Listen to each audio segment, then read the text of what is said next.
শর্ত সাপেক্ষে যে অন্নপূর্ণা যোজনা এটা যেন সবাই পায়, তার জন্য এবার থেকে বিজেপি মহিলা মোর্চা নতুন কর্মসূচি নিচ্ছে, নাম বৈঠকি আড্ডা। এই আগামী মাসের শুরু থেকে এটা শুরু হচ্ছে, সব উপভোক্তারা পায়। দেখুন, আমরা প্রথম দিন থেকে বলে এসেছিলাম যে আমরা চাই যারাই লক্ষ্মীর ভাণ্ডার পাচ্ছে তারাই সবাই অন্নপূর্ণা পাবে।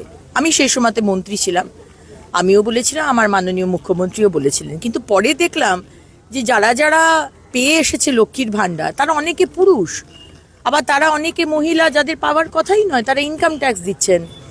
সুতরাং তারপরেই কিছু নিয়ম আমরা চেঞ্জ করেছি। কিন্তু এখন যে সমস্যা আমরা অনেকের কাছ থেকে শুনছি, যাদের পাওয়ার কথা কিন্তু তারা পাচ্ছে না। অনেকে আছে যারা এই সিস্টেমের মধ্যে ঢুকে আছে, যারা আগের সরকারের এখনো তোষামোদি করে চলছে, এবং যারা জেনুইন তাদের নামগুলো তুলছে না, আপলোড করা হচ্ছে না। সেই সমস্যা যখন মাননীয় মুখ্যমন্ত্রী জানলেন, উনি পরিষ্কার নির্দেশ দিয়ে দিয়েছেন সেরকম যদি কোনো হয় স্পেসিফিক্যালি আপনারা লিখে জানান, তাদেরকে দিয়ে দেওয়া।